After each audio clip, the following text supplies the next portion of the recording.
Good morning, everyone. Good to see you guys again. As you come in, please, for the new folks, and for the benefit of the new folks, please put your business and where you're from in the chat so you can see each other. Good morning, Marina.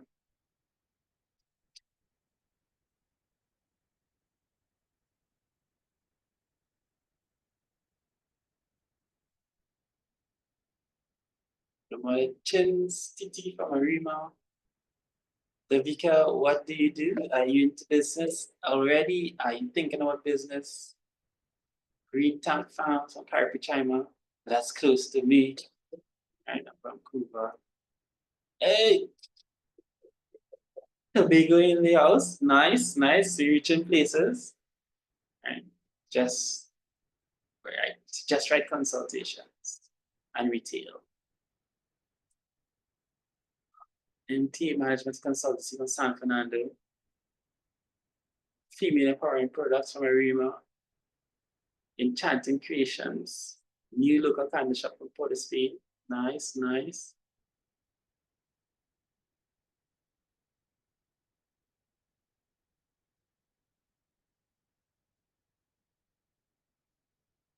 For the guys joining, putting your where you're from and your business.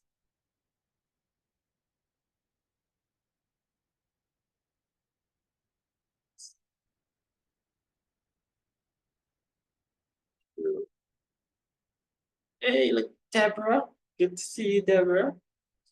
If you guys didn't know, Deborah Hoyt is the former export TT person. I say former because it's now the Trinidad and Tobago Innovation Industrial Promotions Agency. Yeah. Right.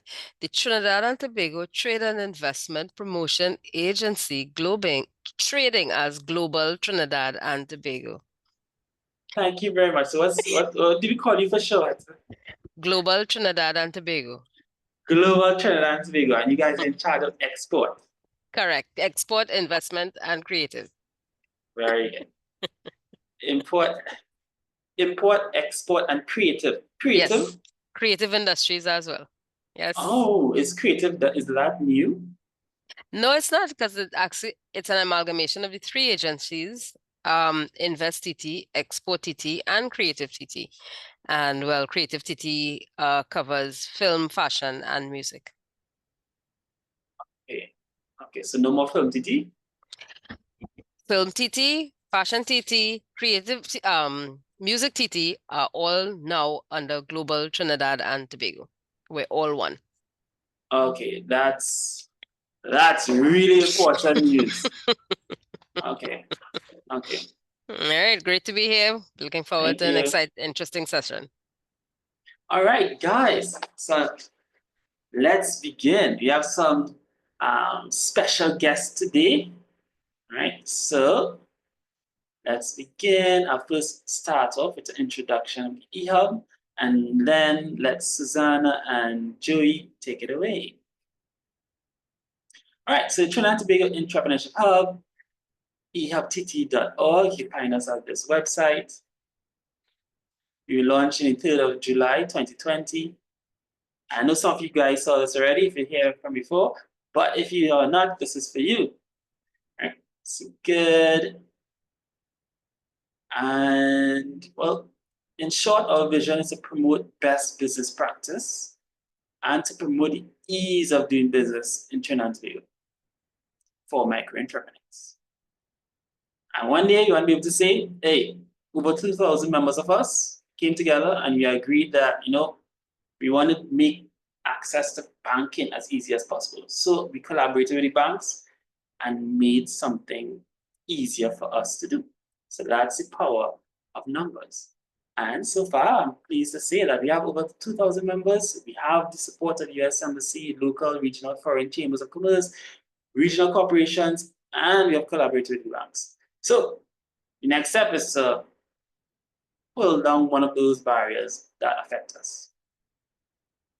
Right, so goals of EHub, as I mentioned before, leverage local and foreign resources to solve problems for micro entrepreneurs, work alongside key stakeholders like Global Export, Trinidad and Tobago, right? And foster collaboration amongst entrepreneurs. So today's example of Joey, an entrepreneur, collaborating with us to give information, or Joey and Susanna collaborated with us to promote this information that we think is important for entrepreneurs. Cool, and we have met some really great resources. I remember the first workshop, right? And met others after. Whenever I say, have many persons that care about us, entrepreneurs be like, what are you talking about? Because we feel so lonely sometimes. Right? But there are resources for us out there. Cool. Some of the cool work we did, mapping social entrepreneurial landscape, Academy of Women Entrepreneurs, financial literacy workshops in Cuba, Trinidad and Tobago, and Spiceabad, export readiness with Deborah Hoyt, who you just heard from. And these are some of these small business workshop series, which today is one of those. And the Entrepreneurship Forum last year, if you didn't come, you missed it, you're having it again this year. So we're going on the location. So, all right, so I'll ask, we need your voice to be counted along with ours. We can't say, well, Kim alone can't say, or Timil can't say, I want to change banking. No. We all could come together and say, sitting down, we expect that we see that this is a challenge. Can you please listen to us? So the higher you get our numbers, the better that chance of happening. All right, so now into it, right? We have Susanna Reyes, Managing Director of Inspira Consultancy, and we have Joseph Rivers, who is Calypso, he works at C.A.S.T.T. Oh, sorry. I'm not supposed to go into this too much because it is Susanna's first and second slide, all right? But if you all could remember the band Ecstatic, that is the man in there. All right, so cool. Susanna and Joey, please take it away. All right, and good morning, everyone. And thanks once again for everybody who was able to make it, whether in your cars, you're in your home. Let me just start by sharing my screen. And we also welcome the returning and new viewers to the EHub.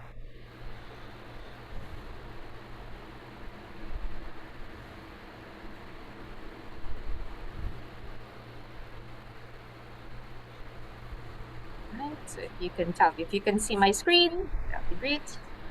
Everybody could see my screen? Yes? Perfect. Okay, great. Right, so let's just get this going. So again, welcome. Theme being strengths and struggles, and today with us in collaboration with the EHub, we have the founding member of the Calypso Art Specialist Trinidad and Tobago, acronym C.A.S.T., Mr. Joey Rivers. Who is he? Well, many of you may know him in multiple things, which is why we know that this will bear a lot of information for you guys, but Joey really is one of many. Calypso guitarist, a music educator, and producer from our very own Trinidad and Tobago, being part of the Caribbean scene, Sights and Sounds. So without further ado, I would like to hand you over to Mr. Joey Rivers. Early in the morning, I hear my name start calling. She say, come Joey, do some construction on the music farm. Yeah, down in Trinidad we have a music farm. In Trinidad and Tobago, we have an EHub for entrepreneurs. E-I-E-I-O, yeah. Good morning, everybody. So, I am Joey Rivers, and today, for those of you all who have flipped your calendars at least more than 40 times a year, you may have been part of the audience, part of the consumer base of one of the groups that I was part of, which is Ecstatic with Marshall Montano, but we're gonna go back to the beginning, as we are discussing, strengths in struggles, unlocking entrepreneurial resilience. And just to let you know from the get-go, when this was happening, I didn't have all the terms and references. We were just doing what we felt. I'm saying we, because that's the first point I really want to emphasize today, that it really makes sense to put yourself in the company of like-minded, progressive, resilient people.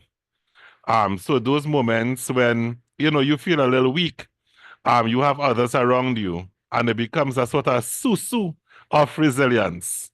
You know? Yeah. So I am Joseph Joey Rivers, country boy at heart from Palo Seco. And music is me, and I am music. And hobby, career, profession, advocacy, it all resides in the musical services and products that I am responsible for through my organization, the Calypso Arts Specialists, Trinidad and Tobago. And as we go to the next slide, you will get a sense of my journey, So from the humble beginnings, you can read what's on the screen, but I'll just encapsulate what's there. My grandfather came from Venezuela. He was 9 months old in his mother's arms, a baby, and he was a carpenter. And also he was a luthier who made musical instruments. And back in that time, he came here in 1902, and so people who enter woodworking and stuff will build everything from caskets to houses and everything in between. My father was the second generation of what I deem that family business. And he would have been a luthier. That's someone who makes guitar-like instruments. So he made mandolins, quattros, guitars, etc. And we supplied many folk theater like Best Village groups, parang groups, and even some of the local music stores with handcrafted instruments. Of course, back in that time, which would have been like 1940s, 50s coming up, it would have been a bit difficult to really turn a profit around. Even the term entrepreneur and find things like this Entrepreneurial Hub that we have here did not formally exist, but they would have had their networks, But it was a struggle because it would have been a lot cheaper for consumers to purchase ready-made musical instruments being imported from the US via the US from China and so on. So it would have been those really bona fide paranderos mostly who would use as instruments. And of course, the local retail stores will pay very small sums to buy his instruments wholesale. So there wasn't much of a profit margin there. And of course, I would have learned these things over the years, and retroactively, I can now make this kind of analysis. But back then, when he goes to San Fernando traveling to sell 6 or 8 quattros, basically all the money would be used up.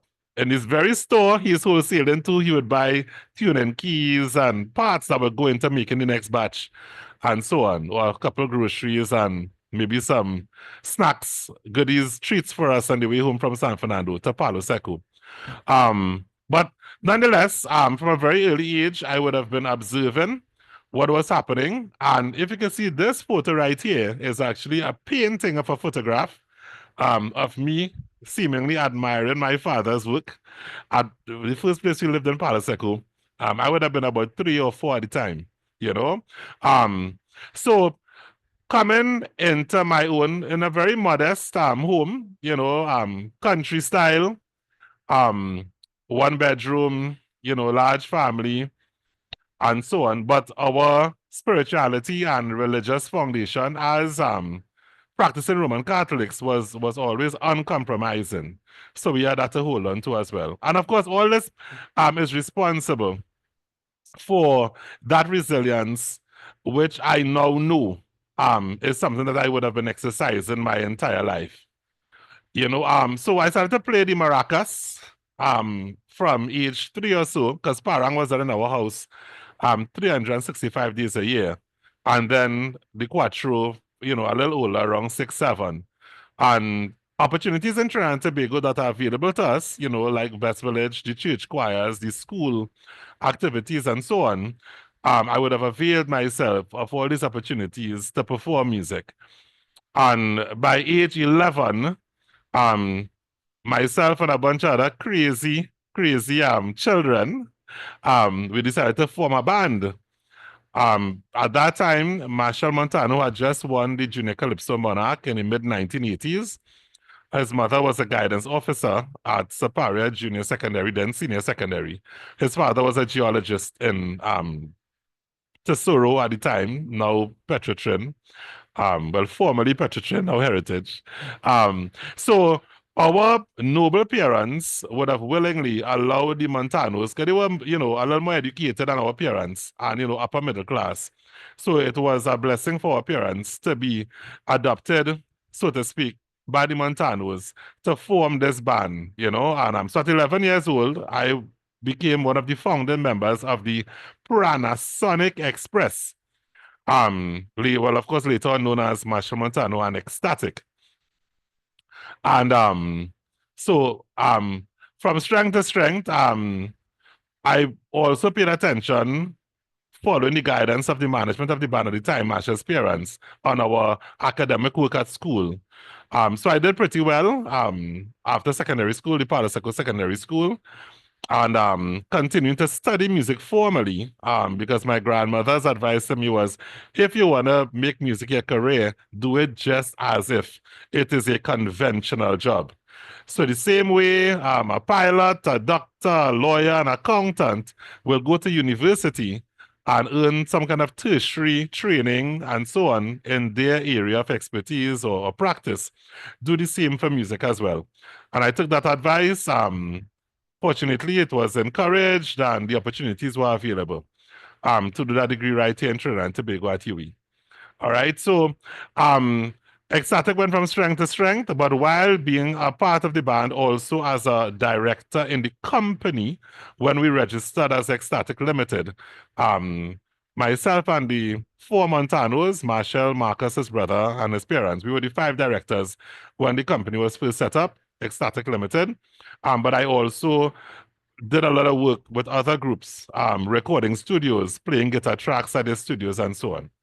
All right, so now Calypso Art Specialist Trinidad and Tobago is really the manifestation of a dream I've always had, which is to set up that kind of social entrepreneurship organization that will be able to earn while at the same time offer service and solutions to other upcoming entertainers, performers, creative artists, particularly in music. So we have been doing that successfully for over 30 years, preparing Calypsonians for Calypso competitions, persons to perform at church and weddings, and etc., etc. We've done quite a number of corporate jobs as well. Those in-house company talent shows and Calypso competitions we would have done for RBC, Atlantic LNG, Angostura, just to name a few. All right, so that pretty much sums up the beginning to the present. So as we move forward, you will see a collage of a snapshot of some of these things I've been saying to you. And it's very, very important, in my opinion. As an entrepreneur, of course, my strong suit is music, but as a provider of musical services, this service is provided for a lot of other sectors, whether marketing, promotion, in-house customer appreciation, and so on. So honing skills that make you very versatile, that you're able now to function in different settings, whether it's a memorial for the owner of a company that passed away, or a funeral, as the case may be, or a Christmas or carnival celebration. In my view, as a music entrepreneur, I had to equip myself with as many tools as possible so that I will be in a position to now deliver to different types of settings. Also, tying this back to our core topic for today in resilience, in Trinidad and Tobago, I have identified that we have seasons. It may not be winter, spring, autumn, or fall, and all those differences that we have in the States and so on, but we have cultural seasons. So from the festival or carnival season, we go into the Lenten or more contemplative period. And then we get into a more patriotic time, leading all the way up to Republic Day, and then we get into the Christmas season. So depending on where we are and what we're doing, it's important to develop these skills, so be able to really identify and satisfy the audiences that we have to service. Yes. So with that said, we move on again. Okay. So some tips to bounce back. How do we develop resilience? And one of the, I think, misconceptions coming into understanding these terminologies, while we may have exercised and exhibited it organically, naturally before, is that resilience is not necessarily or not only something that's in your DNA that you're born with, but it's also something that could be developed. And very often, what we may see as challenges or failures are, in fact, the lesson, the soil in which we can grow these resilient qualities, and that's what I started with. A music farm was, in fact, a response to us collectively as a band of young musicians coming out of Superior and not being allowed into Port of Spain. Of course, back in the 80s, coming to the early 90s, local content is not something that a lot of young people were consuming. So we are there, teenagers in our early 20s, doing a genre that our peers were not necessarily attracted to. And the few who were, they were that north-south country, city, urban, rural dynamic. I mean, it's an international scenario that coming out of a rural community, finding your place and being accepted in the city is something that's usually not easily had, So after years of feeling dejected, feeling unwelcomed and so on by the notable platforms in the Port of Spain area, in the mainstream local music sector, we decided to stop attempting to become more urban or to appeal to the urban and share our rural culture and experience with the persons in Port of Spain and the broader mainstream sector. So we did what we do best and what we know, what we are familiar with. And to us, that was really a way collectively of developing that strength while we were under that pressure. So Music Farm, of course, we looked at the American country music. We put on our Farmer Brown and did this whole farm in the garden, in the market, and have hay forks and straw hats and so on. And our plan was to convert the city into a country area, into a country theme or setting. And of course, the rest is history. That was successfully done. We were willing to see people coming out to fetes in the National Stadium and Lions and all these urban venues and really pretending as though they were country folk, So that accomplishment was enough collectively and for me personally to give us and give me that kind of feeling of legitimacy and comfort in my brand, my product, my community, and what I do. All right. So as we move forward, at this point, we open the floor for questions that may be directly related to resilience and overcoming that kind of at least perceived or real oppression, suppression, exclusion that might lead you to get feelings of defeatedness and so on. Or it could be even broader because a lot of these scenarios are not limited to just the music sector, so we could speak to it in many different sectors in this setting of us as entrepreneurs. All right, guys, you can raise your hand or you can type it in the chat.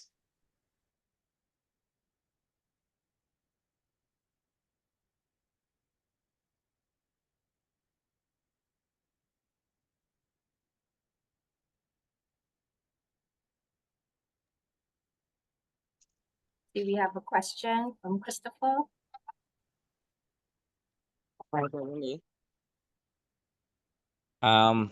My question is, okay, I understand with the music sector, so I kind of want to base this question in a overall direction, right?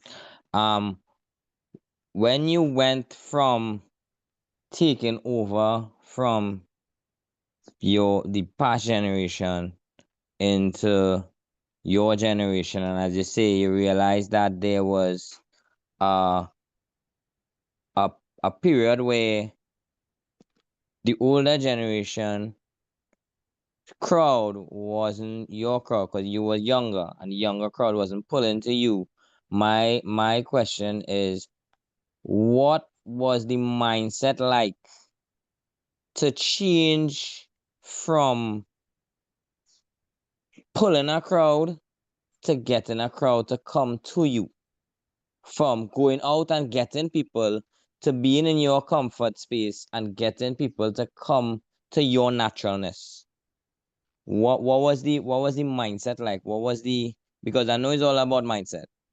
Even though there's resources and there's everything that encourage us to change, is about mindset. So my question is, what is the mindset like? I know that time would be different to now, but what advice would you give someone now who is in that mindset transition?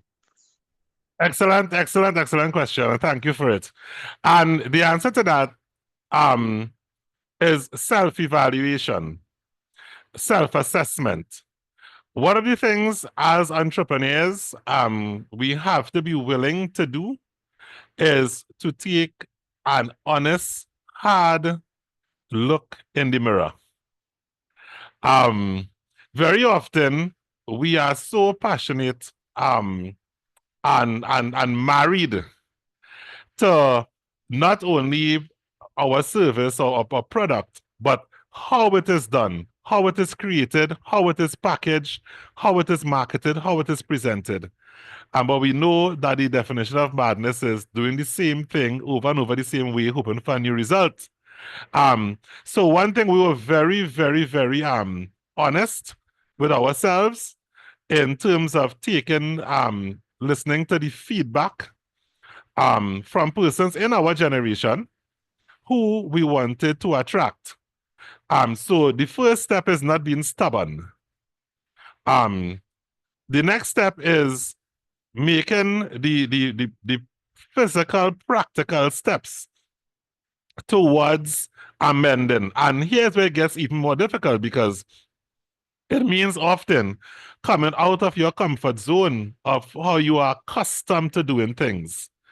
And we were quite comfortable how we were doing things, and but we had to be look, if we really want to attract, our generation to come to us, as you asked, we have to now do the work and consider inverting, amending, altering how we were preparing, producing, packaging, and presenting ourselves. One of the specific things we did, and I must give Marshall Montano credit for this.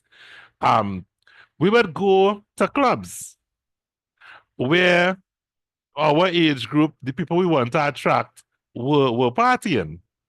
In those days, it was like Club Coconuts and so on. And we would be there not to party, but to observe. What does the DJ play? How were these songs constructed? What were people actually responding to in these foreign styles? And how can we now translate those foreign elements into our local music? So we could their palette, so to speak, is already attuned with a particular type of expression and so on. So let's try and put some of that, in our music. And you listen to Music Farm, for example, it's approached pretty much like dancehall or R&B in terms of it's not as crowded musically. And the same would happen, I guess, for people involved in the fashion industry, in the food industry, etc. So we have to pay attention to what the market trends are. And even those consumers, they may not be consciously aware of what they like about the foreign stuff, but we could now analyze and then maybe incorporate some of those elements in our local products and services.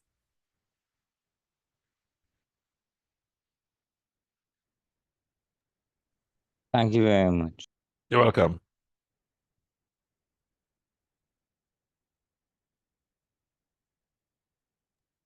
I'm seeing another from Joey. Joey. Hi, good morning, all. From one Joey to our next. Hope you guys are well. My question is not so much as entrepreneurial, but as personal. Like you rightfully said, when we get into our craft, our hobby, our way of life, we dive deep down into it. As it becomes part of our nightly activity, although we do it in a day. How do you how do you set goals to mentally switch off and say, look, I am not on the clock. I don't have to take on this right away, because subconsciously with me, my business is on my mind 24/7, which is not a mentally healthy thing. So how would you advise us to deal with that? Great. Yes, excellent question. And you have already succeeded with the first part of that answer, which is you have acknowledged and accepted that it is not the preferred way or the more productive way. And that's a step that many people who are in this scenario, many entrepreneurs, don't acknowledge or accept that it is not the best way. It is a fact that entrepreneurs in particular who have working hours and take vacations are actually more productive, because you must have time to recoil, to reset, to replenish. I mean, just to put a Christian plug in here, even God rested on the 7 days, so who are we? So the first step is what you have already done. Acknowledge that that 24/7 being busy all the time is not necessarily, or is usually not, a productive way to operate. One of the key aspects of being resilient is being resilient towards your own self. Because we normally think of resilience as being resilient to some external factor or force. But being resilient to a habit, to a practice, to a vice that you yourself have. I mean, I saw somewhere that the only competitor that Netflix has is sleep. And you there bepping on yourself and don't want to stop watching the series, and that kind of. So the first step is that after that first step of realizing that it's not a healthy a practice or approach as an entrepreneur, the next step is really being disciplined enough to stand up to your own self, being resilient against your own self, to say, listen, I am no longer going to enslave myself. I can identify because very often as entrepreneurs, our hobby is also our hustle. You know, and so the third step is there are things that we could do to differentiate or demark when we are in hobby mode or whether we are in hustle mode or work mode, so to speak. So for me, with music as an example, if I am on the clock, so my day runs from 10 a.m. to 6 p.m. The reality is that I have the morning to do whatever, laze, watch TV, whatever I feel to do. But my day starts at 10 because a lot of my clients have conventional jobs that end at 3 or 4 o'clock. If it's school children or school teachers who come to me for music lessons or so, or if it's people in a regular office job who finish work at 4. So then I'm still open until 6 to accommodate those persons as well. Right? So your 8 hours now could be shifted and doesn't have to be 8 to 4. So you could be 10, or it could be 12 to 6, as the case may be. 12 to 8, sorry. So you could make your time like that. But the point is, when I am consuming music or engaging in music, for pleasure or in hobby mode, then there are specific things I would do that it would not be work. So even if I am having a little jam session, having it with some musicians, even if they attempt to bring up something that is very professional or project oriented, I would be like, no, we're not going to discuss that now. Right now, we just having some fun, singing some old time calypso, having a little lime, a little food, some drinks, as the case may be.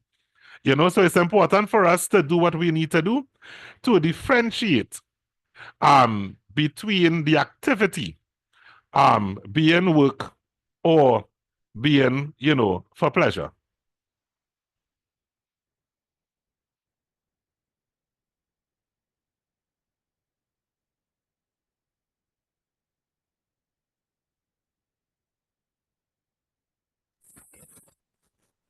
Okay, Joey. So at this time, I'm not seeing any other questions in the chat. But again, for persons who have joined us, if you have a question, you could raise your hand.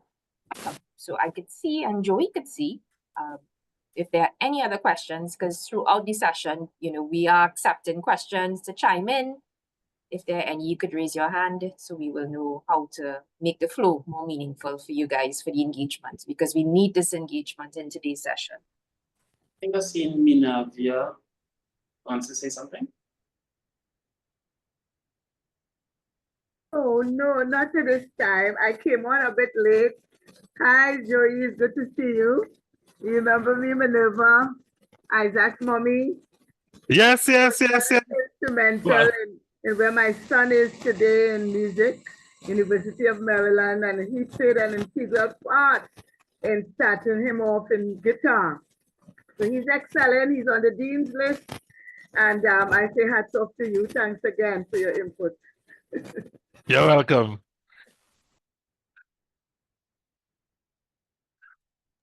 All right. So And just sorry, as a music educator, just to respond to Minerva, as a music educator, that for me is the highest achievement, more than my personal accomplishments and qualifications, is knowing that I would have contributed to the success of another, and especially when that client does even more than I would have done. And that's really what it should be like, that every generation should exceed what the previous generation does, and that's how we move and propel the entire sector forward that we are involved in.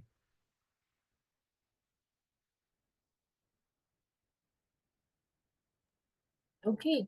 So thanks so much for that, Joey. So with that in mind, we keep it going, and we thank persons again for attending, and as we move on to the next segment. So thanks very much again, Joey.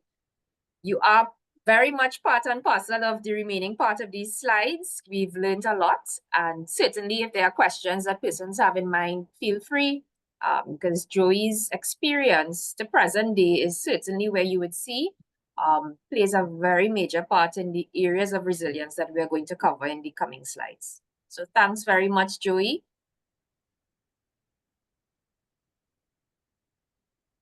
All right. So as we move on, and we are getting into, the meat of the learning outcomes that would have been shared. So just to highlight again, what we will unfold now is to really learn about the components of emotional resilience, as well as giving you some ways to redefine tips in your business path for those persons, on this webinar that are in various stages, whether you want to start a business, you're in business, you're going through your journey and your season, as well as, of course, the tips and lessons learned coming out of your struggles. But we want to remain constant for today to let you know, job well done. You have reached this far. So this is to inspire you guys, knowing that we hope that this information will help you going forward. All right. So we talked about resilience, but there is a link of where there is emotions and resilience. As you know, there's a link between it. And resilience thrives on emotional awareness. I don't know if you all agree with me, but we will soon find out, because resilience is where you understand and you can manage your emotions. So similarly, how Joey Jamal had indicated, that question being poised, that speaks as well to emotional awareness, and Joey would have alluded to that. So in understanding and managing our emotions, we can handle stress, we can recover from it and manage our emotions. And that way you could recover faster, you could adapt more easily, but more importantly, to bounce back. As entrepreneurs, times are changing forever, but as you grow through your challenges, it becomes easier for you in certain areas of which you already know, where, according to 2024 Zircon Management Consulting, this is a company based out of the UK, they would have poised resilience comes from 3 sources, and this is emotional resilience, so that we can make that distinction. It's really from 3 areas or tenants, I like to call it. Your social support system, your personal attributes, and your biological makeup. So let's get started with some engagement right now. So I want you guys right now to put in the chat one thing that helps you stay strong during tough times. If you can put it in the chat for the next 5 minutes, and I could ask either Shemeon or V to just, let's hear what persons would have said in that chat. Put it in there so that we can hear. All right. One thing that helps you stay strong during tough times. I seen Joey saying hiking, Sarah Bailey saying her kids, Nicola, afternoon walks, Abi Baker says music helps her to stay strong, Carrie Tucson said it's her faith, Lisa, jewelry making and prayer, Naila says journaling and being in nature, Minervia says understanding my why, Kevin, family, Della, her faith in God, Christopher Henry, family time, Ayana Bacchus, motivational videos, Ariane says the thought of I actually having a passion for what I do. Trezara says early morning beach swim. Oh wow, to try that one. Suzanne says my connecting to God, probably. Jadine, remembering the reason why I started. Alicia says going to the library. Okay, going to the library, that sounds really cool. Our library nearby, okay. Nadia, family time. Probably. Great. Okay, so thanks very much for that, guys. And guess what? You all put in the chat versions of those 3 ambits that we just spoke about. That social support, that friend, that neighbor, that teacher, that coach, that support system. So that's important. It could be anyone that makes you feel accepted and comfortable.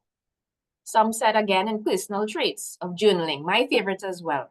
And staying positive in tough times, meaning to be able to really say, you know, I can get through this, but in bite sizes, don't be too hard on yourself. But that's part of the personal traits of who you are. The biological makeup for body and health, we heard quite a bit of it. And again, this is not something new, but it's to reinforce what you know already. And by that being body and health, mind and spirit. And that's in the sense of, yes, you have already started that journey of being resilient. But again, we're here to give you more tips to continue to do what you're doing. So well done, guys, and thanks for that. But then I will ask you, coming out of resilience, life is lifing, and there is stress. There's good stress, there's bad stress. I know we have Health Express Doctors Limited, so they too could tell us the impact of stress. But then there's the version of you have stress and then you have burnout. So again, we will do a quick poll just to get this going.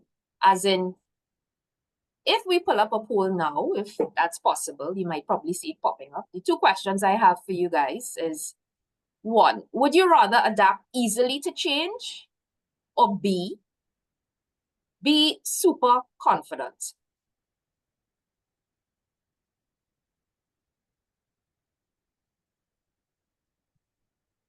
So if we could take that quick poll, do you think you're easy to adapt to change, or you're just super confident? As change comes, you good.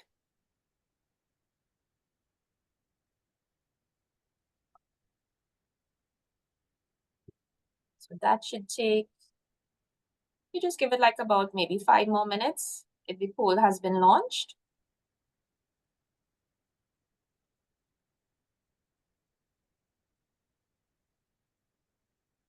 And what does the poll say? Anyone?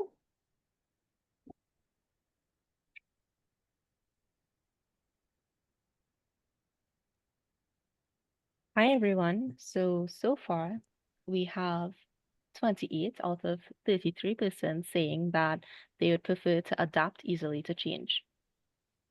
And it's being updated, so this is live. 7 out of now 36% saying they would prefer to be super confident. All right. Okay. So adapting to change is forever constant. So that is great. And again, we're talking in many versions of where, again, mindset plays an important part. But as for entrepreneurs, we are faced with many challenges.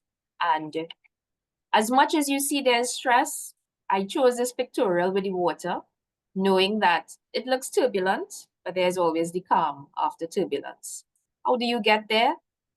That's what you have to figure out as we give you additional tips. Likewise, if you're burnt out now, well, I did put a male and a female because I imagine this is how we do look like on some days when we feel burnt out. And of course, it's for us to really understand how could we differentiate the difference. Some may think it's one and the same, but stress really happens when you feel pressure that can still push through your work, push through your activities as an entrepreneur. But burning out is when that pressure lasts too long, leaving you exhausted and detached. Any of this sounds familiar to you guys?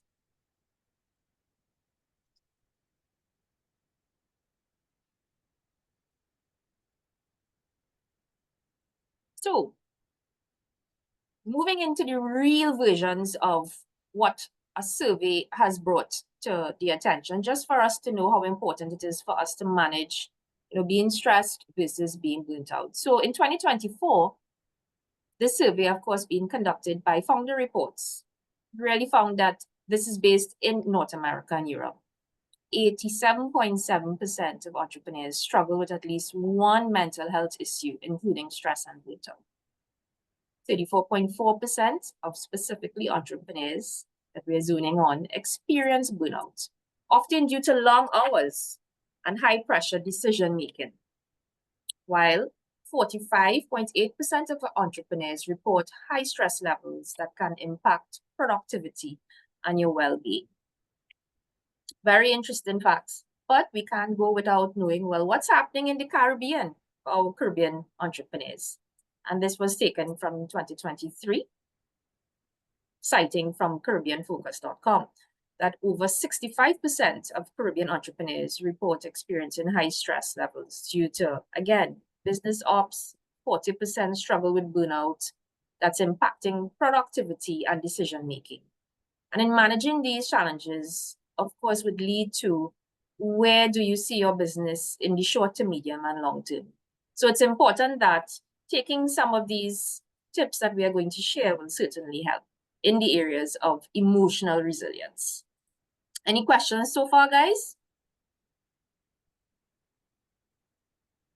I'm not sure. Do we have any questions? I'm seeing any hands. Yes, there's one in the chat Sure. from Giselle. She says, sometimes in business you recognize that you need to change as your market or environment is changing or saturated. You recognize need to make change before business dries up, but you are hit by fear or mental paralysis, which makes it difficult to make the necessary decisions or actions to move forward. How can you move past this place? What would be the baby steps out of this state of fear? Right. Thanks for that. So you're human and the state of fear comes with it. However, you need to see yourself where you would like to be in the next 2 to 3 years. So it's having that vision and that belief that supports that vision. Yes, you may have, the fear factor of not wanting to get out there, but the baby steps ultimately would be to do your homework, of which, don't worry, later on in the slides, you would see the additional tips. So I'm not going to give it away, but trust the process of knowing that if this is something you want to do, then that fear becomes into fight. And that fight and wantingness to get to that next step of how do you envision yourself beyond where you are right now. Any other?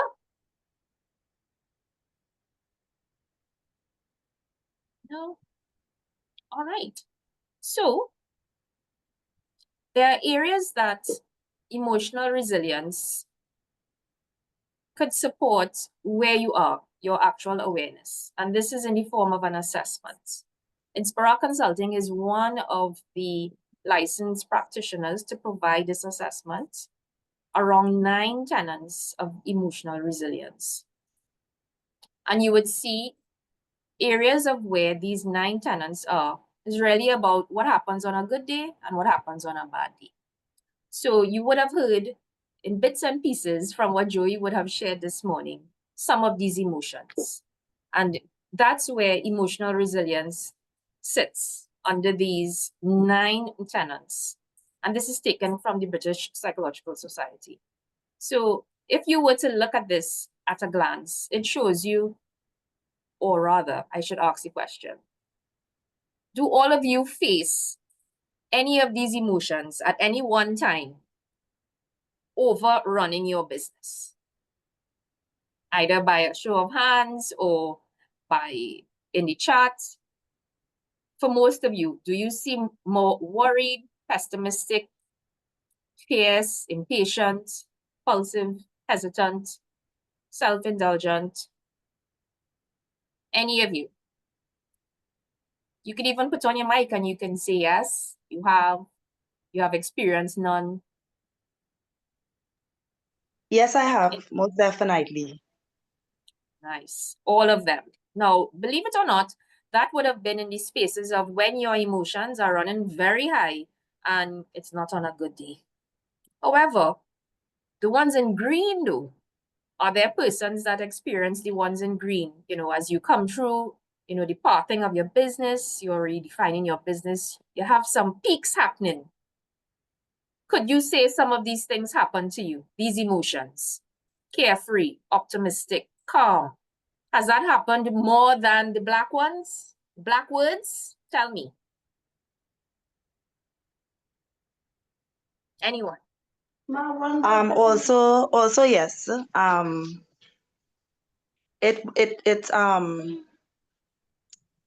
I sometimes feel so strong and resilient and like I just could take over the world. a lot of the times as well. Great. And you're using that energy to fuel, to propel your business. And that stems from the emotions that you exhibit on any one day or any given day. So this slide is ultimately to let you know that, guys, there's an assessment that actually gauges where your 3 strengths of resilience lie, but there are also resilience risk that you run into, such as if you were to overuse, for want of a better word, being composed. And you have to make a decision. Composed is good, but if you had to make a decision quickly and you're literally not sure, how do you address that when everybody else is waiting for you to make a decision? That's an area you can work on to be a little bit more assertive and decisive. And that's where this emotional resilience assessment allows you to develop that muscle. So I'm showing you this to let you know that there is actually another tool that exists to better support you and for the development of you as an entrepreneur and an individual as well. This is also expressed for teams, for persons that have teams of persons working with them, that could demonstrate where your resilience lie and where they need to be developed on. Any questions before we move on?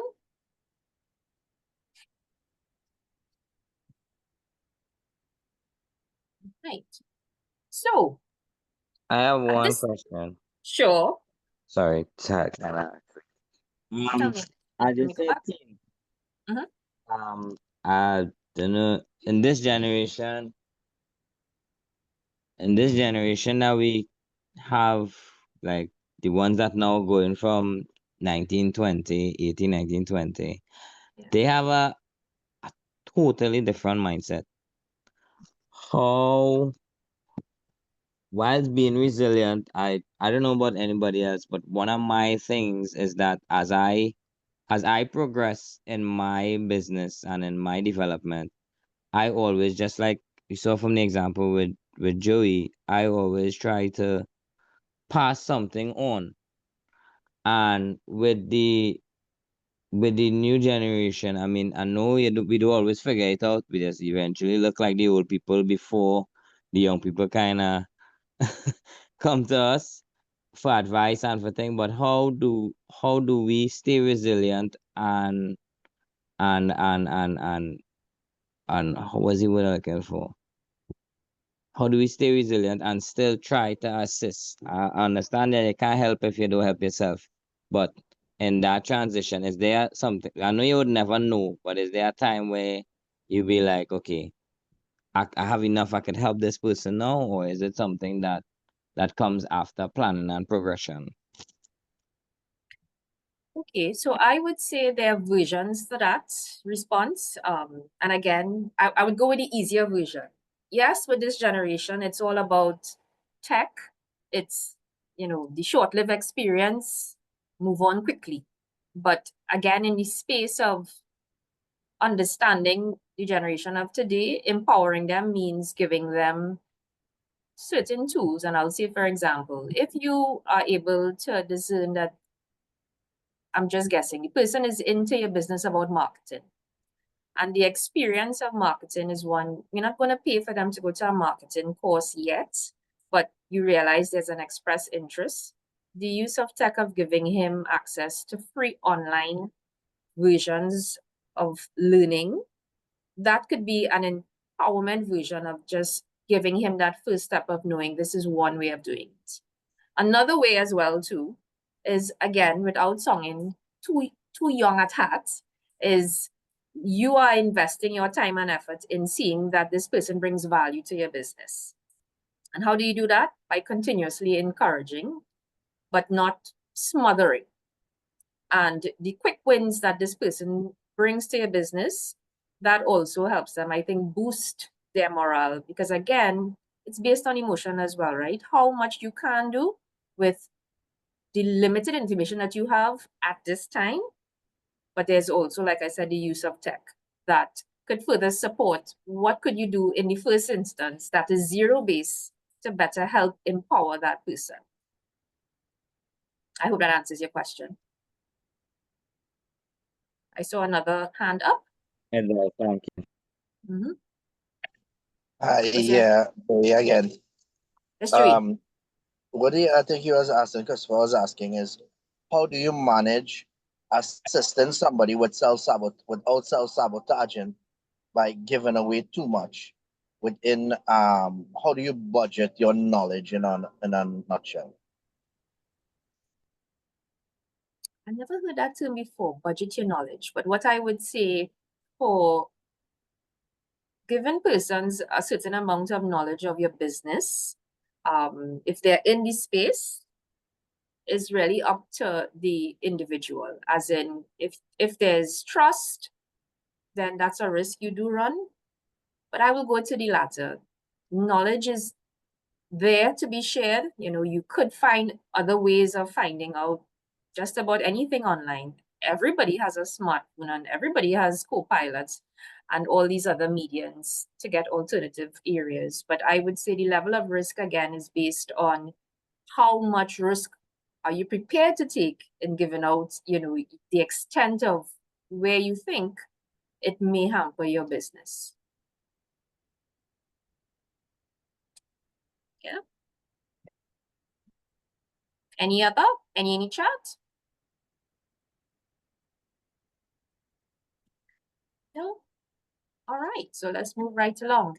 So these are 10 strategies that, and of course there are many more, but we found that this would encompass most of what has been said already, but just in a nutshell, of the strategies for your business resilience.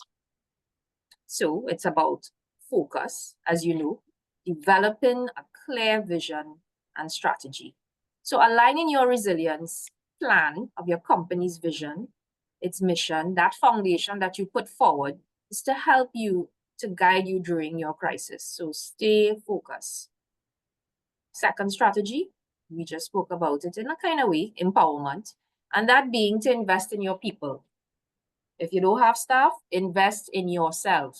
Start investing more in yourself, as well as that incorporates that mental support system. You know, that's where people take for granted your mental needs to be in check to run this business. And knowing that you could adapt to change by empowering persons on your team and yourself. That way it will help you as well to get through your business challenges and to problem solve. Strengthening here is really about getting that culture to be a resilient culture. So similarly to Christopher speaking about mindset, it is again encouraging and recognizing your achievements and as well creating that environment to get up and go again. 4, to modernize. That's being about, again, adopting to technology. Leveraging those tools and systems that, you know, security and adaptability to your measures to have your business running. And then there are those that, of course, keeping resilient doesn't necessarily mean that you have to have one business. You can invest in multiple. You can try and diversify your revenue streams. And this is by just looking at what else is there out there and not just one single product or service. Diversification is a quick win to seeing where else could you impact others in light of unforeseeable disruptions. Any questions on this slide, guys, before we move on? Everybody's in agreement with top 5 so far?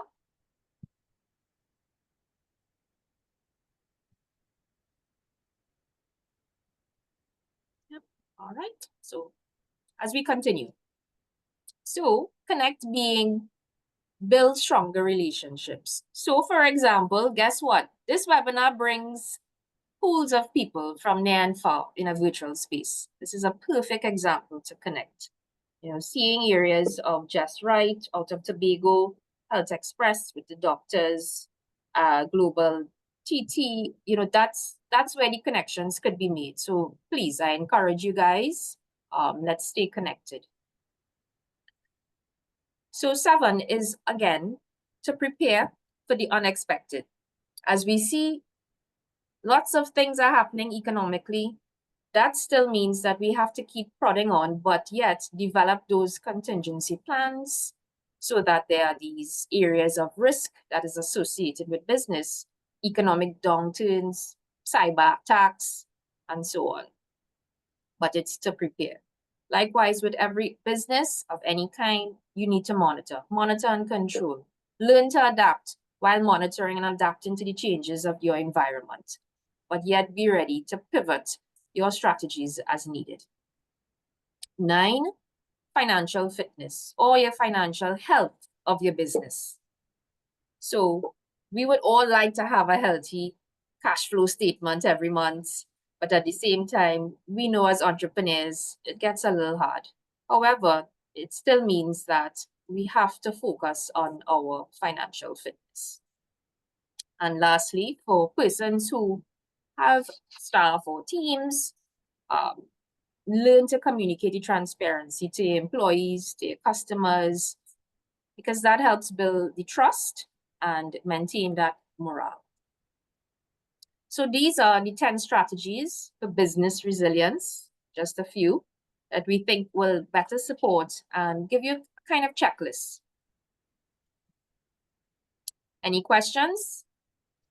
Hi, yes. Excuse my hoarse voice. I just have a sore throat, right? So, Sure. I heard you mention that we should, like form a support system amongst ourselves. Would it be okay if with you guys, if we were to form like a bit of a WhatsApp group? So after this finish and you all move on, we will still have each other to network with. Is that okay with you all? Well, I would Or say, do you all Nadia, have a group already? well, I would say, first of all, the EHub is one of, the biggest networks so far, as we said, 2,000 strong, of where you will get additional free resources. Again, for friends and persons who may have missed this webinar, they would also have pre-recording versions of it. In terms of Joey and myself, Inspira Consulting, we do free webinars as well. So that's also another network in itself, as well as for C.A.S.T.T to reach out. So either which way, feel free. The option is there for you. It's a digital space that you can connect with us for further coaching or mentoring in the space. But this bit of information sharing, certainly it is open to everyone for continuous learning. I could touch base a little on that to answer directly. One of the options is actually crafting a space within the community that we have on WhatsApp. So there's a pro and a con. Pro, there's many people in the WhatsApp group. Some persons tend to get overwhelmed, but you could create a group within that space and persons who care about resilience, and we get Susanna and Joey to request that they join, so that you have that space within there that you could find similar persons, right? And that could be a source. So what we could do, I could ask a question in the community, how many persons would be willing to join? And if you have a sufficient number, then we could craft something like that. Thanks, Shem. Hope that answers your question. Anything else in the chat before we move on?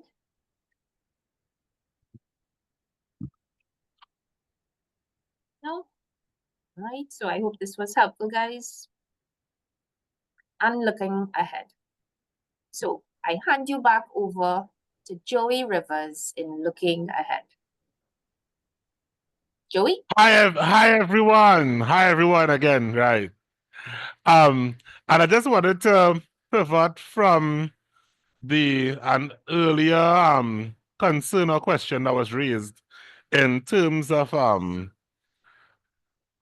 how do you or can you give what you don't have? How do you determine, and for me, of course, as an entrepreneur myself, that is and because of the sector I'm in, it's a constant question I have too.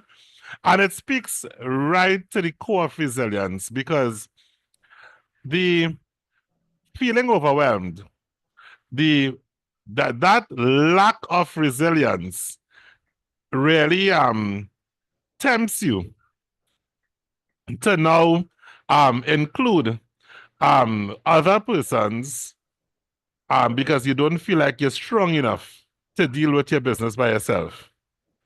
And of course, the idea is that yes, the networks are important. Even contracts for particular projects or services, outsourcing and so on is fine. But when we don't feel resilient, we might be tempted to maybe get into a more committed partnership that may or may not be the best fit for our business, because of course you now have to compromise your autonomy, your brand, your style, your way of doing things. You know have to compromise this in some way. But I would say this this is something that being aware through and being clinically aware through the certified test that Inspira offers will be a way of determining for sure whether that bringing up a full-time partner in or not, whether it's something that could really be developed with you, the entrepreneur, and helping to determine these predicaments. Like if I'm in a position to help, what I could say to that very specifically, we could pattern ourselves pretty much be entitled to the same structure that big business has. So if you make as little as $100 a day, you could say $1 out of that 100 is going in a fund that is there to start your own foundation. So at the end of a month, you have $30 if you're working every day, or $20. It means that if someone passes with a raffle or donation sheet, you could give $5 because you have already allocated a percentage of your profits towards that, Right. So there are other questions coming in as well. Yes, I just wanted to speak to that. And also there's always, and I will share this openly because I'm sure we all may be able to identify, in supporting and helping others, there's always a risk that someone who you have mentored now becomes your opponent, your competitor. And your competitor who even has all your inside trade secrets and so on. But so these are things I'm just saying that we need to be conscious and aware of, and be prepared for, and not just give like a knee-jerk situational reaction when it happens. Before I go into sharing the next slide, I think I'm seeing quite a number of comments or questions coming in. So Shem, can you just share some of those with me before we continue? Sure. So we have a question from Nicola Cross, right? How does she stay true to herself? Why not compromise on her craft and still earn a living? Sometimes it feels like a compromise, although when I'm working with my clients, it doesn't feel like that. It feels like a positive creation or collaboration, which she loves. Yes. So generally, there needs to be in our minds an established balance or boundary between business and personal positions. For some of us, it might be spiritual or religious. For others, it might be moral. It might just be a preference. In my particular situation, as an example, being a music producer, educator, etc. There are clients I would have, for example, because of their religious boundaries, they would not be comfortable playing music or songs with a certain lyrical content, or even a particular genre, or even coming to class on particular days of the week, because of their boundary conditions. I myself would have to be mindful, okay, of my own boundaries, and as it usually happens where your most lucrative offers usually come in a way to really test that boundary you would have set up. You know, of course, without getting into too much specifics, there are entertainers who would take jobs, for example, let's say with politics.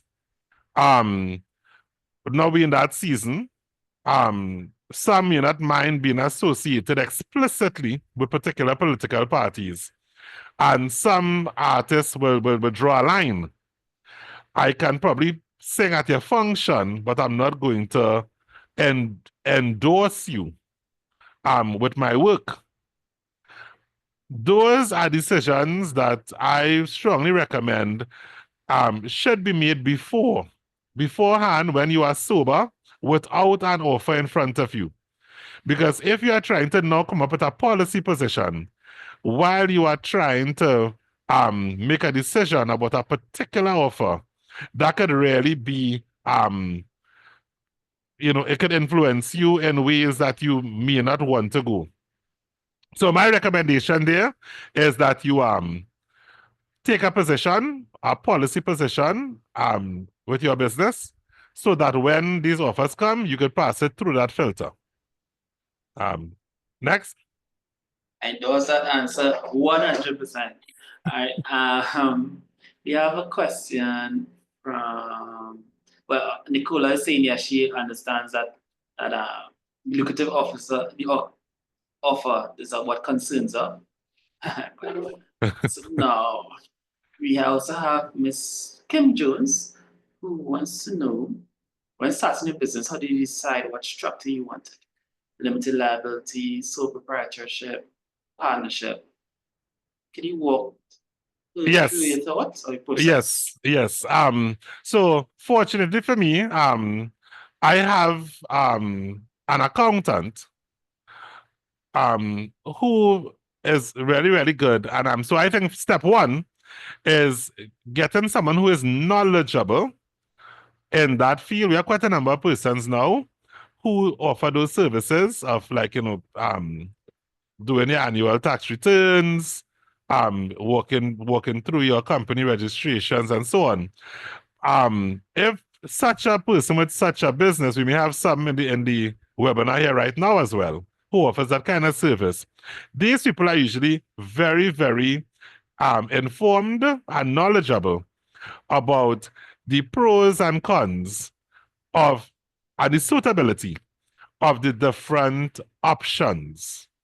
So, for example, with an NGO, for example, if you are going to you plan to be fueled by a lot of grants, because they're probably into social entrepreneurship, then an NGO option might be best for you.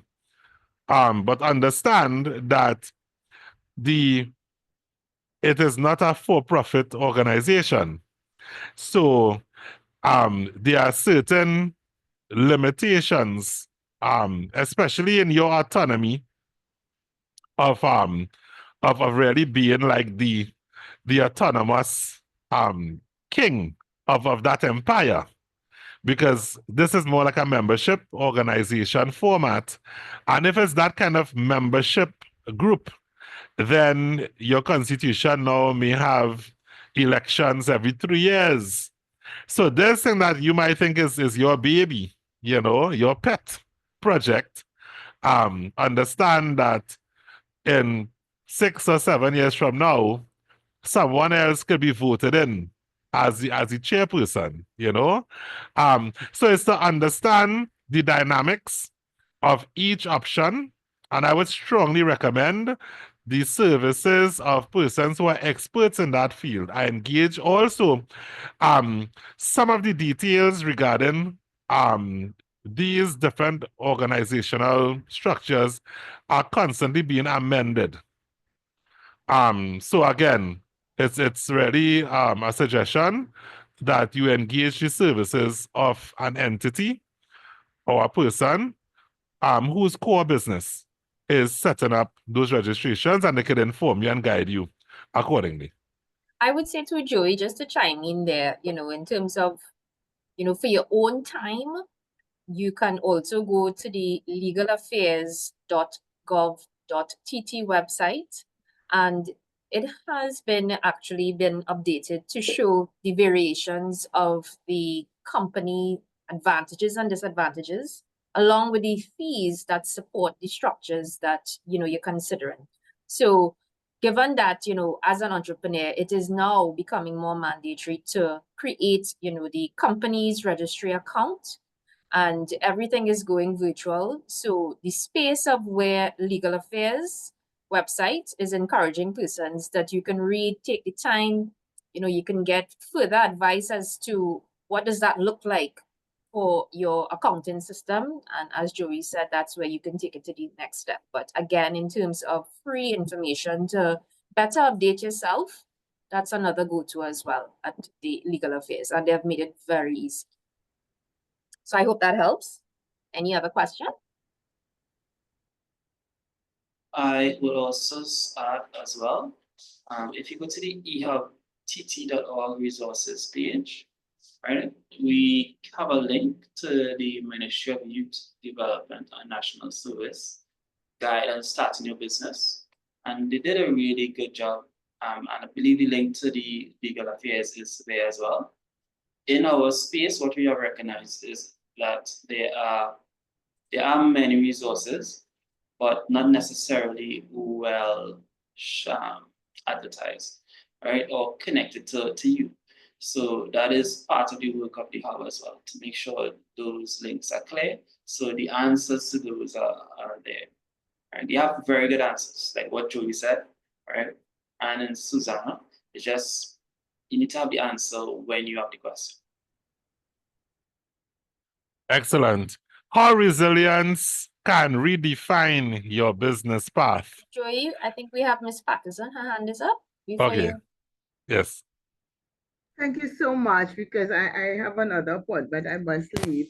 As I sat here in listening on, this session is so informative, and I am just wondering if there is an opening where we can find out about our colleagues' businesses. So for a chance, I'm having a seminar and I need some skill sets or resources. Could I, if I know that the persons on the EHub have the skill set, could I tap in and ask questions? How is that? Is there something that is possible that we could connect and have a source, a collective source of different skills that we could tap into from this platform? Yes. So there are two ways right now on the WhatsApp group.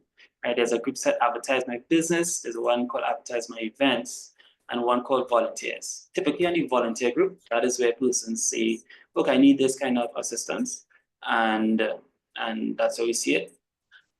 However, we all working on a business directory for the hub, so you could have that as well. And actually, it's on the website, but we haven't launched it. Roll it out just yet. Looking forward anxiously. Thank you so much. Okay, No bye problem, everyone. Manila. Okay, Bye. bye-bye. Thank you, Joey. Okay, no problem. Bye-bye. Shemeon. Yeah. Right. Great. So we're moving on. How resilience can redefine your business path?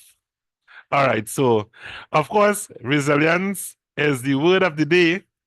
But on this slide, the word of the slide, I would say is redefine.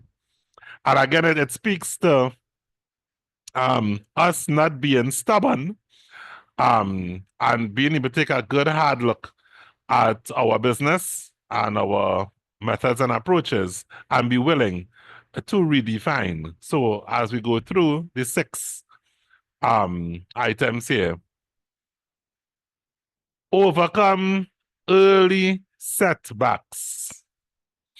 And of course, one of the primary ways to overcome a setback is to be aware that the setback actually exists. So we must have our monitoring systems in place to appraise and assess where we at and what actually is a setback. just to speak to this a little bit, very often a setback could be masked. You know, there could be that proverbial anesthetic that doesn't allow us to see what the setback really is, because probably it's being compensated for by something else, right? So it's important that we able to identify that setback, and as a result, we can make steps towards overcoming it. 2, adapting to change. And of course, this came up throughout in speaking about if there's a market. In this case, we were speaking about the younger consumer.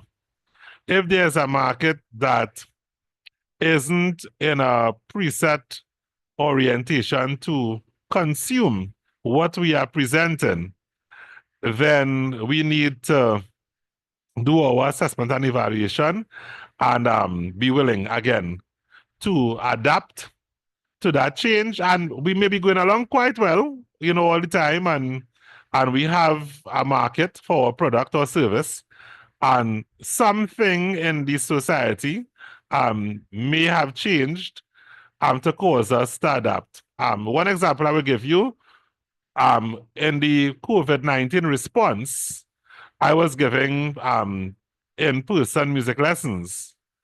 And right away, I had to figure out a way. So that's when I became aware of this platform we're using now, which is Zoom. So I had to put myself through a series of tutorials that I was totally unaware it even existed before the COVID-19 pandemic. And I also had to now do tutorials with my students, many of them teaching them how to use Zoom, helping them download it and so on, in order to continue my classes. So that's one example, and many of us may have gone through that as well, in adapting to that change to keep our business going. Building a positive culture. And of course, the word culture is defined as a way of life. Culture is a way of life. So what we eat, what we drink, how we eat, how we drink, the creative arts we avail ourselves of, how we speak, how we walk, how we dress. Culture is a way of life. And so we're talking about building a positive culture. It puts us in the driver's seat, take charge to create that positive culture for everything around how we exist and the environments, you know, we choose to exist in. Learning from failures. Of course, a failure in a situational way is simply the result of a test. So when you get the result of that test, what it really tells you is what you need to adjust, what you need to address, how you need to respond, that maybe I need to do things differently. So we learn from the unwanted outcome, you know, even if we're not comfortable with the word failure, we could, you know, change the word to something else if the word gives us a certain kind of defeated feeling. But once you have an unexpected outcome, and sometimes the unexpected outcome may not actually be a bad thing. It might just be an alternate outcome of what we were planning for, which may not necessarily be a failure. Maintaining focus on vision. So, of course, in order to maintain your focus on your vision, you first need to have a vision. You know, you really need to establish, okay, what is my, you know, destination? So therefore I could chart my course to make that journey towards that particular destination or vision. And also don't be afraid to redefine or revisit that, because you may set up that, you may create that vision when you were less informed about the sector that you are in. And maybe along the way, you may have need to refocus your lens. And and that destination may change or it may confirm that original vision that you have. Right? So maintaining focus on that vision, but also, not being afraid to look at that. All right. And last but not least, season market opportunities. Again, seizing is a big word. I mean, it speaks of confidence. It speaks of strength. So you would first want to prepare yourself to be able to conduct a seizure, and seizing market opportunities. Market a very important word here as well, because you may seize an opportunity that may not be in the relevant market space. It's easy to get distracted. We spoke about boundaries before, but also accepting opportunities, even lucrative ones, that are not in your market space could also be a very dangerous practice. Because once you become established for servicing a particular market, that's the ultimate advertisement.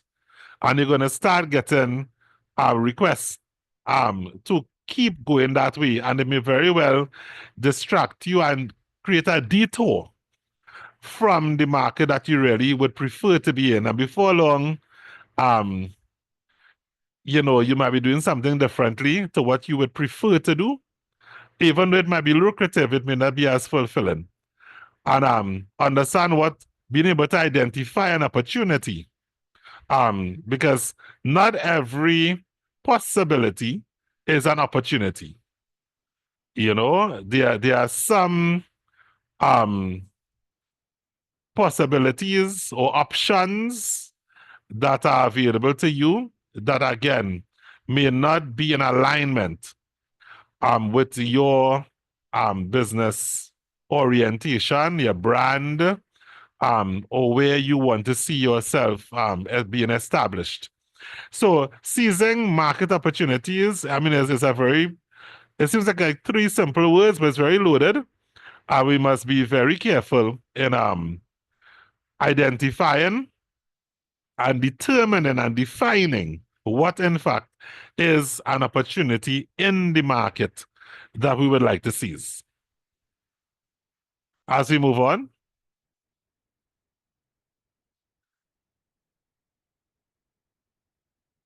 effective ways to turn challenges into valuable lessons. And it's interesting that, these discussions, how it goes full circle, and of course, my music farm experience is really that poster case, of ways to turn challenges into valuable lessons. And whatever sector, whatever service or products we are into,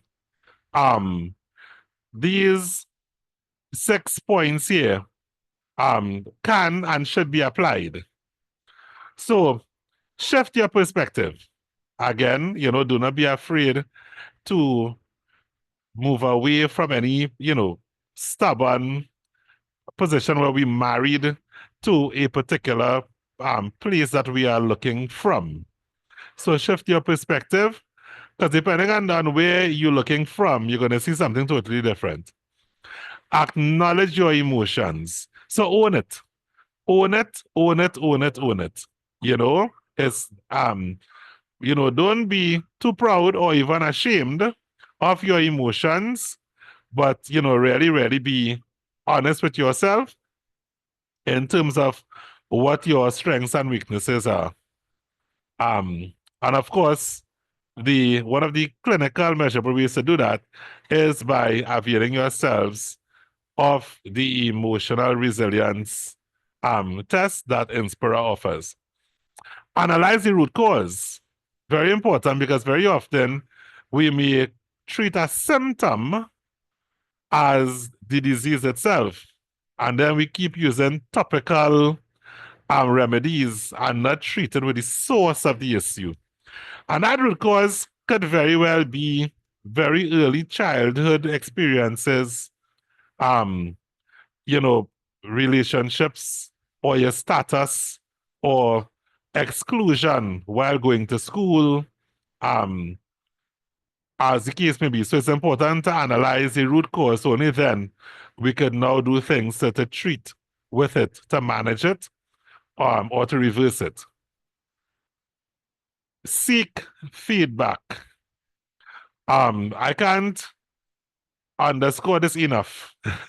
But what's important with seeking feedback is who you seek the feedback from. Again, using my sector as an example, in the entertainment sector, you have a lot of fans. The danger with fans is that they tell you what they think you want to hear. You see that a lot. I see that a lot with clients who come, like, like the boyfriend of a girl who would convince her that she's singing real good, and she comes to me all confident, or a parent would always, encourage their children and sometimes not be very honest with their actual abilities. So people who like you, who love you, are sometimes the worst people to get feedback from. So in seeking that feedback, ensure that you are getting it from objective persons who care about you, but who will be honest. Sensitive, but honest. Right? Set clear goals for improvement. And someone asked earlier about what are the baby steps towards, a particular issue. And again, setting the goals, while you may have the big ticket improvement that you want to make, it's also important to not be overwhelmed and not be too hard on ourselves. So we could now plot the baby steps. I want to be in this position in 3 months from now. Okay, where am I going to be 2 months from now, 1 month from now towards this? 4 weeks, 3 weeks, 1 week, 1 day. What am I going to do from as of right now towards that? All right, so we don't overwhelm ourselves by trying to make a drastic change all at the same time. And naturally, this brings us into celebrate the small wins. So when you set these nuggets, these bite-sized steps towards the larger goals, you could now celebrate your minor achievements as it chain links to the major one.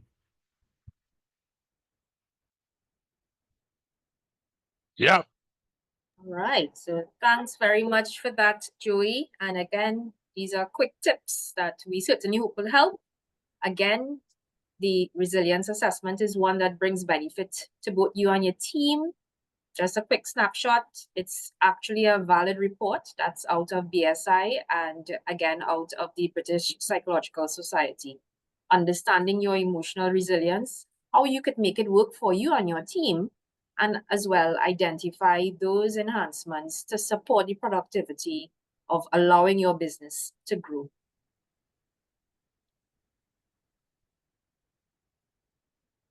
So at this time, that takes us to the Q&A segment for any one of us. We're open to any questions at this time. Let us know, what are your thoughts? Any questions? How could we help? Question in the group from Nadia, who said, it is said that success goal or a success goal of 1 million US, or rather, it is said that success is a goal of 1 million US. Can you comment on this? This is for Joey or for me? Yes, Joey, I guess. Can you just repeat the question one more time, please? She said that a success goal is 1 million US. Almost like 1 million US is a definition of success. Can you comment on this? Yes. So, success first has to be defined, and we have to be careful really about what we determine success to be. And it for me it connects to the whole idea of a KPI, key performance indicator. Because and I would want to come a little left before I come back center. Let's say to someone selling insurance. Uh, one person in the insurance business, they may have that same financial goal, but they may also want to have a certain number of clients because they want to know that they're impacting lives and not just earning money. So in selling this insurance, yes, I want to make $1 million US. However, I would like to impact maybe 100,000 people. One other person, another agent may be like, I can make that million. I would don't mind making that $1 million US from one wealthy client. So impacting lives with the service of what financial independence does may not be part of their goal. So I would even ask further that we refine that success, because quite frankly, and this might be a bias, success for me really has to include affecting or impacting lives positively. So that would be my like declared bias, that to simply have a financial achievement. And then the thing is, if it's $1 million US, let's say you earn that in 3 years' time, we have no idea what the exchange rate is going to be. We never know what's going to happen, geopolitically and so on. So it's possible that $1 million US could be worth a lot less than it is worth right now. However, if that goal is it includes impacting lives, it means that even if the value of the currency is less, the value of the lives that you would have impacted, that is more consistent, So that would be my advice really. It's the type of service and support I give. Because I'm dealing with celebrities who literally become millionaires overnight. So that question is something I'm very, very passionate about. It's a very real question to me, because I have seen people earn that money literally overnight, and were not prepared for it, and it went just as quickly as it came, because helping and supporting persons were not part of the equation. See a hand raised from Christopher Henry. Hi.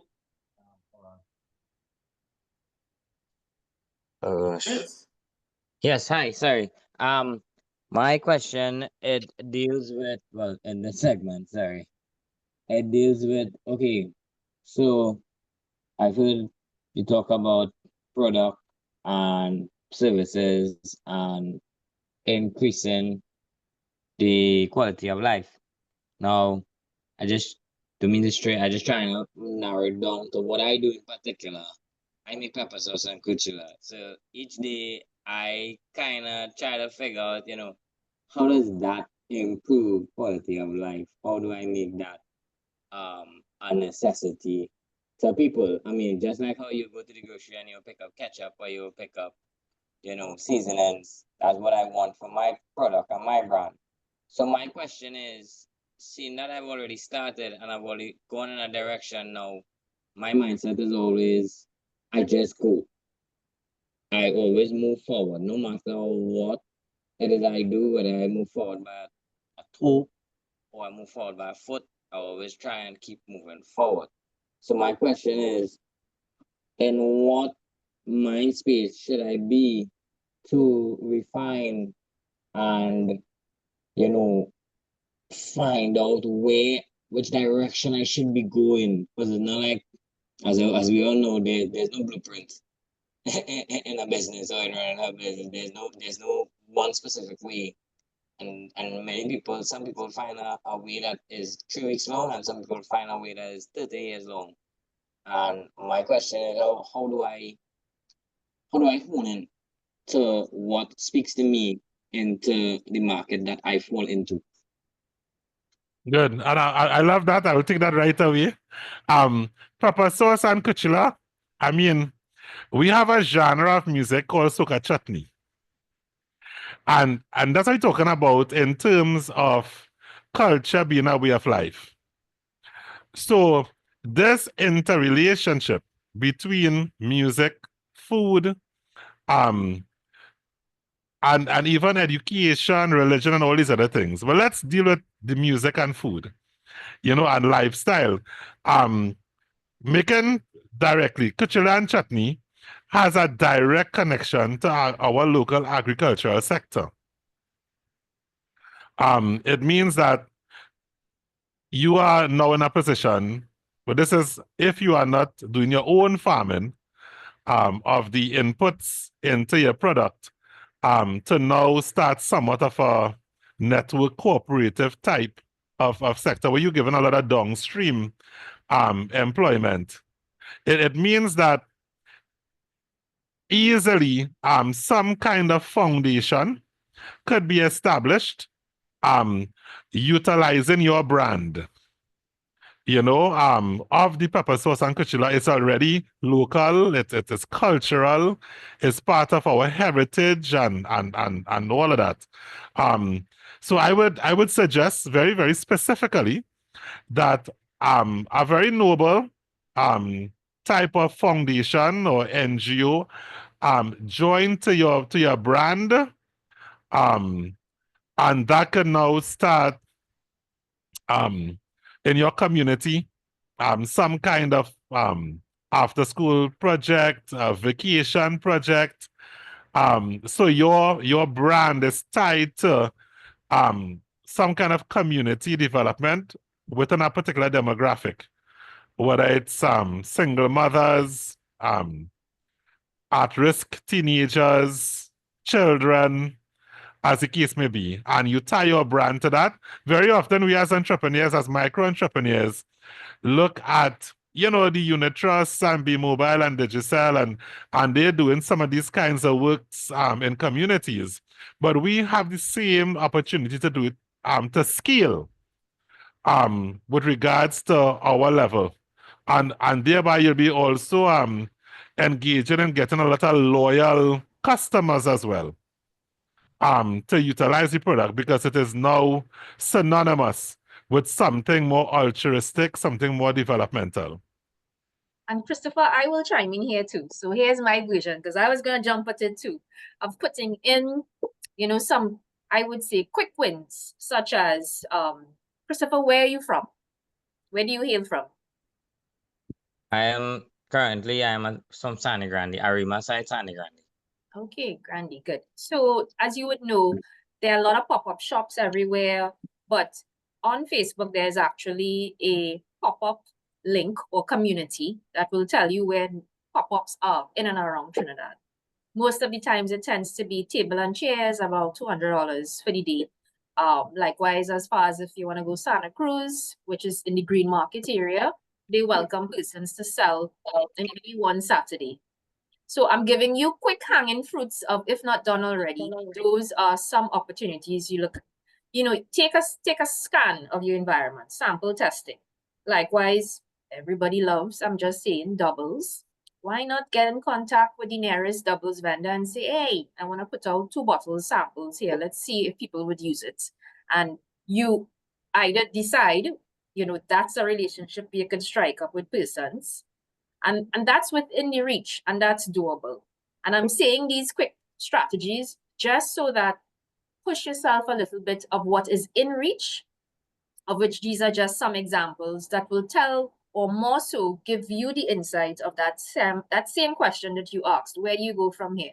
Because it means thinking a little bit more outside of the box, outside of what Joey would have mentioned. But I also too default to the use the technology of knowing where these pop-up shops are, register for them, and go and see and test your market. Because you never know. You might actually get a sample size that somebody says, okay, if you're doing pepper sauce, maybe you should do pepper sauce medium, mild, scorpion hot. Yes. And I've been in the mark. I've been through that and I've been to that. But I also try to I have those on notes, but I also I try to stick to, stick to what you have until you're big enough to go on to something else. Because they say when you try to do too much at the same time, you end up doing nothing. So I find myself, if it is, I have clients, because like clientele more, anything more Port of Spain, east, west, north side is, your pepper level have to be at a little less, because their tolerance is not as high as east, south, central side. So I've been into that, but my thing is having to keep up with the continuity, that kind of way. Yeah. Thank you very much. When you say keep up with the continuity, you mean how to continue excelling at what you currently do? Yes. Because it's like besides running my, because I think like a lot of entrepreneurs, I have a job and other responsibilities, and you may not always be able to make the market. This is why I utilize the online platform, so that people could, and then my products are seasonal, so it is a matter when you go into production within the season, you have to have enough. So you have to have your bank in the season to cater for when that happens, to produce throughout the year. So I think it's all about keeping up, and this is where my interest in what the topic today is about, the persistence. Have you partnered with anyone else who's making pepper sauce in your area? No, not yet. Okay. In the group, like right now, I had this girl called Deborah Hoyt, and I had to mention her because she's like an expert in exporting, and you were lucky enough to be part of a collaborative work session with her. And she's from Global Export Trinidad and Tobago, formerly Export.TT, right? And the workshop had a lot of persons with products, and consequently, a lot of advice for persons with products. And it's like you have real good, valuable advice from these stakeholders in the industry. So she represents a government agency. But because of all of this level of insight, you without that insight is going to be you plus additional years of your life, because you may not take advantage of some of the knowledge that she would have, right? For free, I believe, right? Sometimes, right? So that is one. There are entities, right, that are there to save you life. And I'm not just saying that it didn't go to them, but just for the benefit of the group, all right? So Export.TT, Cariri, right? NAMDevco, right? So these are entities that are here, and you have to make sure you take advantage of them to the fullest, as well as partners within the group, because they would always say, well, in your answer, you mentioned availability as an issue. You are not available due to your full-time job, which is a real deal with many of our micro entrepreneurs, right? I can recall in my area, there's this company called Eco Truffles, right? And what she did was use women around the community to do a lot of the work for her, right? So partnering with persons who could use the help within the community is a lovely way of adding that social entrepreneurial element to your business. And it's important to do so because when you do go for programs that could give you direction and give you that blueprint, for example, WILA, Young Leaders of America's Initiative, which is out now, they do ask for that. They do ask for, okay, how are you giving back to society? How are you making society a better place, right?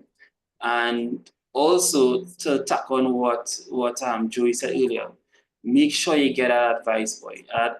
That consultancy, if it's for finance or accounting, because that too will save you time, right? When I say save you time, I could recall as a photographer an event for government, and there's this company that is doing treats, and treats is excellent. So the Ministry of Tourism at the time, that agency went, Metropolitan Yards, turned and say, wow, this food is amazing. How can we get to you? Are you on the OPR? And she's like, no, we're not registered yet. That was the end of the conversation, right? So it's just to save you that time. A lot of advice and input must be in there. Anyway, I talked too much. So any other questions? Thank you guys so much. That has been very helpful. Thank you very much. Most welcome, Christopher. And again, you're in a community, you're in a virtual village. So don't let it stop you from keep asking, keep looking at the websites. You will get more coming out of meeting these great people on the fall. So guys, this takes us to the end of this co-facilitation. We hope that you would have gained quite a bit in strengths and struggles in unlocking your entrepreneurial resilience. And guess what? Because you have been so great, Inspira Consulting would be sharing with each and every one of you a complimentary digital journal. So I know some of you said you do it, but here's what. You're going to get a customized journal that supports emotional resilience as a takeaway. Those are the steps that some of which we spoke about today. So all is not lost if you missed in between.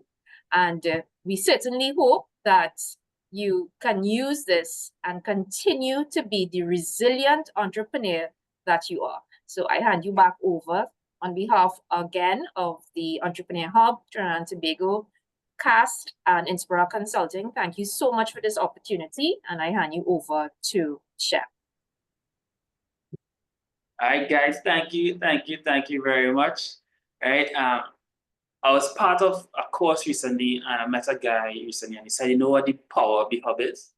He said that you have to start partnering and wheeling off each other. And it's in Christopher's question, he is not available 100% of the time. I don't have all the power, I don't have all the energy, I don't have all the answers, right? But together, we there, right? By supporting one another, right? Lots of person. The keys for the challenges we have right amongst us, right? The only way to beat this game we're in is by partnership and collaboration, right? The answer's right there next to you. So I really appreciated this session because it showed the resource base that's available right within the hub. So if it is, guys, there's more of this to come. In particular, resilience, different issues that affects persons differently. So if you think resilience is an issue that is strongly affecting you, there are support persons, legitimate support persons like Inspira. Go and have a chat, right? Deborah has just sent her contact in the chat as well. You also have a chat with her in the EHub group. So if you have those kind of questions, you have a product, right? You can follow up with that. We have another workshop session with them as well about ideation. Like if you're thinking not creative, right? If you're thinking your idea not good enough, what questions you're supposed to ask, that is coming up as well, right? In terms of keeping communication, we'll send you guys an email with the option to join the WhatsApp group, right? And that is all. I think we kept you guys to 11 o'clock, 1 minute over. Thank you so much, Joey. Again, I just can't say thanks enough. It's so much experience, so much talent, right? People conquer the world and they're right here to ask information for, right? That is so much value. So if you guys have any ideas for the things that you find is a challenge, please reach out and ask. And that's it, guys. Well, I would say thank you, everyone, for joining us on this session. Yes, I don't want to boast, but the experience here was the most. Yes, thank you, everybody. Well, you know my name is Joey. Feel free to reach out to we as we do this extemporaneously.